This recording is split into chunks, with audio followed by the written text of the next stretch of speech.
Hello, my crafty friends. Today I'm doing a video in connection with a bunch of other people who are doing videos about the subject of what you're going to do with your junk journals in 2020. What are you going to change? What's going to be different? What are your plans?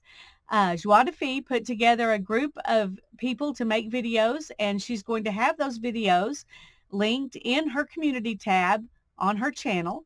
And I've just put her channel, link to her channel in the description box below this video. So go to her channel and go to her community tab, and you can check out all the videos from a bunch of different people who were talking about this subject. This was a very timely subject for me because when I was, the last few weeks, I've been cleaning out my studio, and I've been going through my journals, and I have all these journals, excuse me, these in particular, that I've started and done some stuff in, but I haven't actually finished them.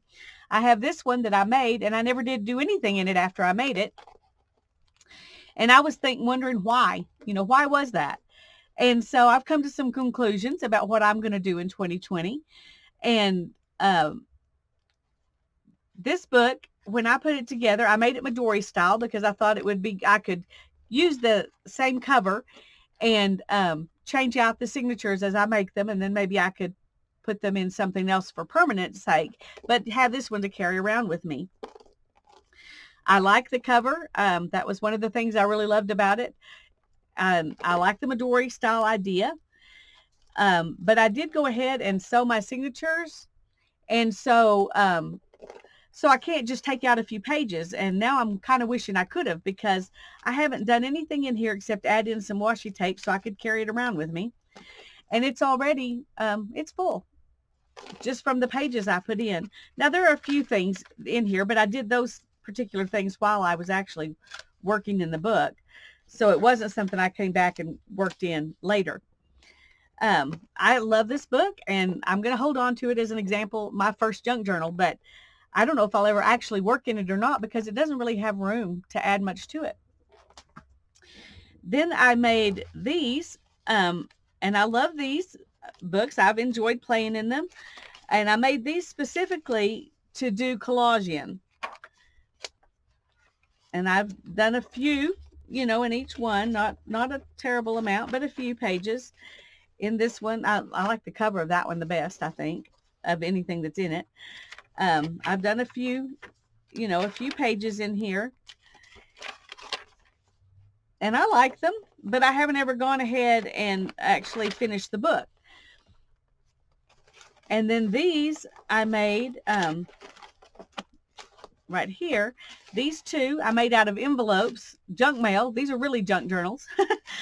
And I've been using them to do pick 10s in my live streams. And I like them fine, but I made 2 of them, and so they don't have a lot in them because I haven't finished them. At the same time, I made these out of the cardboard type junk mail that you get, and the point was also for these to do pick 10s in. And I've done some, but neither one of them are full either. And the reason is because I made these big books to do one thing in. All 6 of these, they had a specific purpose. And I didn't just make one to make a glue book. I made 2. I didn't just make one of these. I made 2. And then I, worked in between both of them on and off. And so I've never finished them. Let me move these out of the way real quick. This one is more like what I really want to do. One thing that I discovered with those other ones is that I wasn't really inspired to work in them on a consistent basis, except to do pick 10s, because they weren't papers I loved. It didn't make me happy to look through them and see the papers that were in there. And this one has papers in it that I love. And so it should be fun to work in. But I'm showing you my OCD right now. I also don't like pages turned sideways. Now, this isn't so bad, but for some reason, the print turned sideways bugs me. So I know I'll have to cover that page completely up to do anything in it. And I don't want to feel obligated to cover things completely up. See, the butterflies are sideways. I would prefer it not be that way. So one of the other things I'm going to do in 2020 is I'm going to try to make some journals where everything is oriented the right direction, even if some of the pages are real skinny and I have to add another piece onto them, or if they're folded in and they have to fold out. Whatever it takes to try to make them oriented the right direction, I'm going to try that and see if that makes me happier. One of the other things I've decided I want to do is to make one book and work in it till I finish it and then move on. I'm not going to give myself a time limit. I know there are some people who make a book and they work in it and they finish it in 1 month. Like, this is my January book, this is my February book. And I don't want to do that because that adds some stress for me. Number one, what if I finish it and the month's not over yet? Does that mean I don't do anything till the next month? Because I couldn't work in February's book in January. Or what if I get to the end of the month and there's still 10 pages left? What do I do? So my plan is to make one book that I'm going to work in, and I'm going to do, if I do a Pic 10, I'm going to do it on a substrate that's small enough I can stick it into that book. If I decide I want to do some watercolor, I'm going to do it on something small enough I can put it into that book. This doesn't mean I won't be working in anything else besides these journals, because I have some dedicated books that I'm going to be working in. But I want these journals to be like a time capsule of the period when I'm working in them.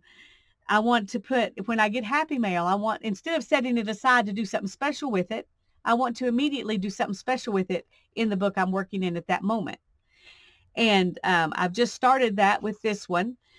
And I like the size of this book.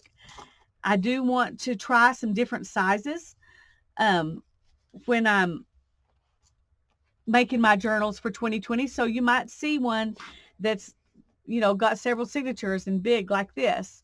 You might see one like this. You might see one that's even smaller. I don't know. I'm going to try a bunch of different things because I want to see what is it I really love. And if I'm going to just do a collage, I want to do it in this book. I want to make this book a place to work for everything I'm doing. I guess I'm not sure how to say that exactly, even though it's not everything I'm doing. I want it to be, and I'm going to put dates. I've been really bad about not putting dates on things. So I'm going to put dates on there. I'm going to put happy mail in there. I'm going to put, I'm just going to do pages that make me happy. I'm going to start with pages that make me happy. The junk journal pages that were made out of junk mail, they didn't make me happy and make me want to work in them. One other thing I'm going to do is I'm going to take the pages when I build my journal directly from the book. I've had a bad habit of taking books apart and then putting those pages in a box. And then I've got all these pages in boxes and I'm not sure what's where. And it's a real hassle to look through all of that and find the pages I want to use to make my journal. So I've got some books here that I plan to use in 2020 to make journals. And I'm really looking forward to it. I think these are all going to be really pretty things to add in to my journals. And some pages probably will get left alone. I may put something in there and not do anything to it. I may just write some notes about, or tip in, maybe like with this one, I might tip in a piece of paper where I tried to draw some of these things. I don't know what I'm going to do with them, but I'm also going to allow myself to have the right to not touch a page and just have it there because I love it, and just a way to love it and look at it while I'm working through that book. So those are some of the different things that I'm going to try in the next year. And I hope that some of these ideas will bless you and will help you when you're making decisions about your junk journals for the next year. God bless you. Have a great day. Thank you, Joie de Fille, for giving us the chance to do this. Bye-bye, all.